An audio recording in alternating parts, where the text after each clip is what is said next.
Hello friends, સ્વાગત છે તમારું મારી ચેનલમાં।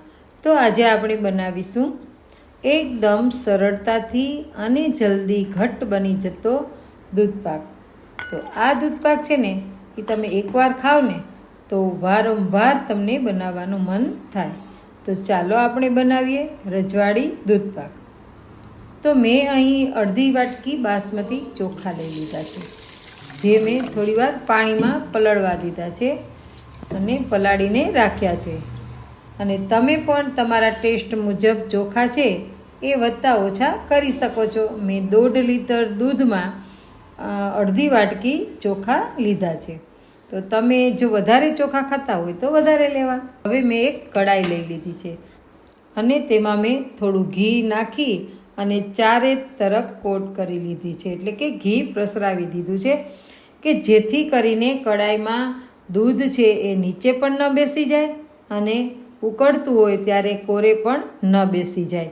એટલા માટે થઈ અને ઉભરાય પણ નહીં, એટલા માટે થઈને મેં એ આખી કડાઈમાં ઘી લગાવી દીધું છે। હવે પછી આપણે આ ચોખા છે તેમાં 2 ચમચી ઘી ઉમેરી અને ચોખા અને ઘી મિક્સ કરી દઈશું અને એને એક બાજુ રાખી દઈશું। પછી 1.5 લીટર દૂધ છે એ કડાઈમાં લઈ લેશું અને એને આપણે ગેસ ઉપર ગરમ થવા મૂકી દઈશું। દૂધ ગરમ થાય એની પહેલાં આપણે એક વાટકો ઠંડુ દૂધ છે એ અલગ કાઢી લેશું, જેને આપણે ઉકળવા કે ગરમ થવા નહીં દઈએ અને દૂધ ઉકળવા મૂકી દીધું છે। દૂધ ઉકળે ને એટલે એમાં 1 વાટકો ખાંડ નાખી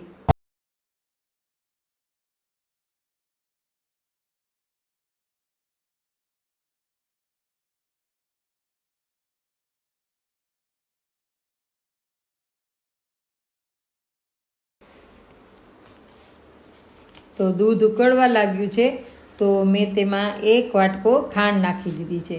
તમે જે પ્રમાણે ગળાશ ખાતા હોય ને એ પ્રમાણે ગળાશ ઉમેરવી। જો ઓછી ખાતા હોય તો ખાંડ ઓછી ઉમેરવી। મેં 3 થેલી એટલે કે 1.5 લીટર દૂધ લીધું છે, તેમાં મેં 1 વાટકો ખાંડ નાખી છે અને દૂધ ઉકળવા મૂકી દીધું છે।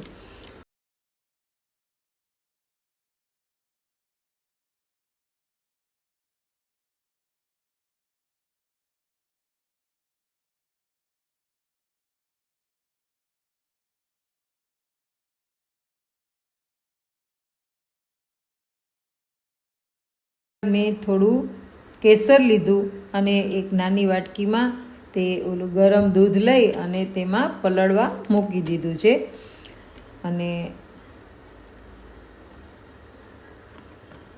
ત્યારબાદ હવે દૂધ અને ખાંડ મિક્સ થઈ જાય અને ઉકળી જાય પછી તેમાં આપણે તેમાં જે ઘીવાળા ચોખા છે ને એ દૂધમાં આપણે એડ કરી દઈશું। કેમ કે ગળ્યા દૂધમાં છે ને ચોખા પાકે ને તો ચોખા છે એ ગળ્યા થઈ જાય અને મોડા લાગે નહીં, કેમ કે ચોખામાં પણ આપણને ગળ્યો સ્વાદ આવે છે। હવે ચોખા ચડી જાય ને ત્યાં સુધી આપણે દૂધને ઉકળવા દઈશું, એટલે ચોખા અંદર એકદમ નરમ થઈ જવા જોઈએ કે જે આપણે હાથથી દાણો દબાવી શકીએ અને દૂધને આપણે સતત હલાવ્યા કરશું। જો કે ઘી લગાવ્યું એટલે નીચે ના બેસે પણ દૂધપાક છે એને આપણે હલાવવો પડે। હવે દૂધ ચોખા સાથે ઉકળી રહ્યા છે ને ત્યાં સુધીમાં આપણે થોડા કાજુ લેશું અને મિલ્ક પાવડર લેશું। આ બંને છે એ મિક્સર જારમાં લઈ અને આપણે મિક્સરમાં ક્રશ કરી લેશું।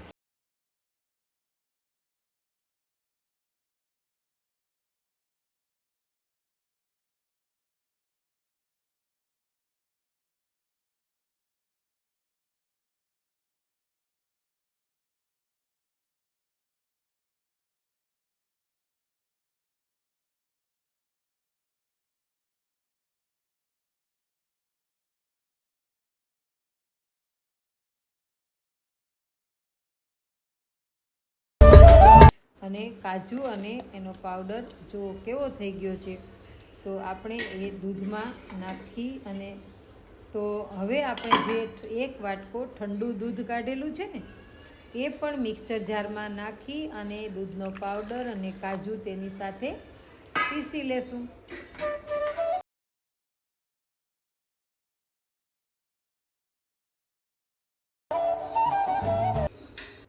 તો જો આ રીતે ઘટ થઈ ગયું છે. હવે આપણે દૂધમાં રહેલા ચોખા છે ને, જુઓ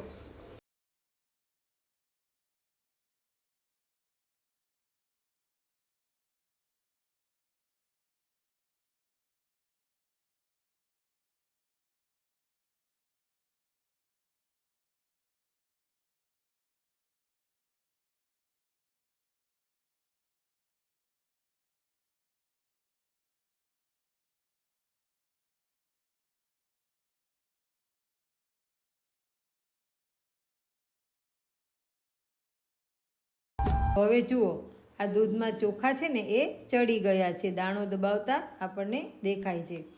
જે આપણે ચોખાને દાણે દબાવશું ને તો તમને ખ્યાલ આવી જ જશે.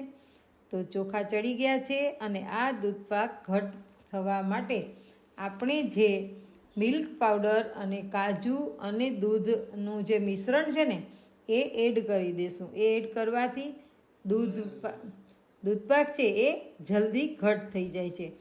અને એમાં જે આપણે કેસર રાખેલું છે ને એ કેસર પણ આપણે એડ કરી દઈશું.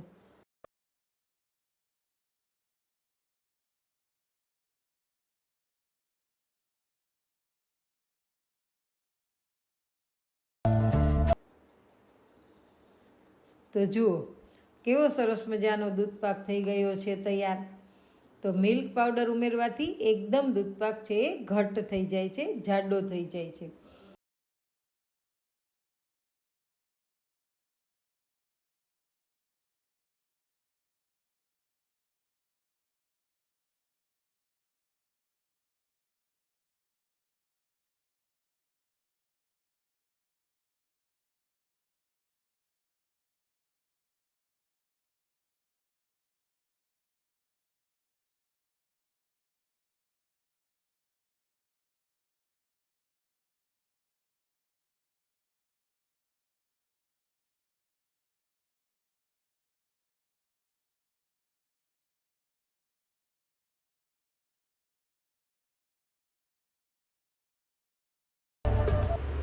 તો હવે આપણે તેમાં જે સૂકો મેવો છે ને એટલે કે કાજુ, બદામ અને પિસ્તાની મેં કતરણ કરી છે એ ઉમેરી દેશું.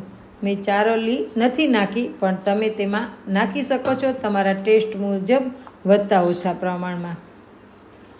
અને આ દૂધપાક થોડો ઠંડો થાય ને એ પછી તમારે ટેસ્ટ મુજબ એલચી અને જાયફળ છે એ તમે ઉમેરી શકો છો.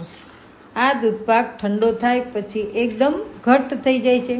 મેં એલચી કે જાયફળ ઉમેર્યું નથી, કેમ કે જાયફળ છે અમારા ઘરમાં કોઈને ભાવતું નથી. તો દૂધપાક ઘટ થઈ ગયો છે. અને આ દૂધપાક ઠંડો થાય પછી એકદમ ઘટ બાસુંદી જેવો ઘટ થઈ જાય છે. કેમ કે દૂધ છે એ ઉકળે એટલે પછી એની તર થાય એટલે બહુ સરસ મજાનો ઘટ થઈ જાય છે. તેમાં મિલ્ક પાવડર નાખ્યો છે એટલે ફટાફટ બની જતો બાસુંદી જેવો અને રજવાડી દૂધપાક જેવો લાગે છે. તો તમને આ રેસીપી કેવી લાગી તે મને કમેન્ટમાં જરૂરથી જણાવજો. જો પસંદ આવી હોય ને તો વિડીયોને લાઈક કરી દેજો, શેર કરી દેજો અને સબસ્ક્રાઈબ કરી દેજો. ફરી મળીશું નવી રેસીપી સાથે. ત્યાં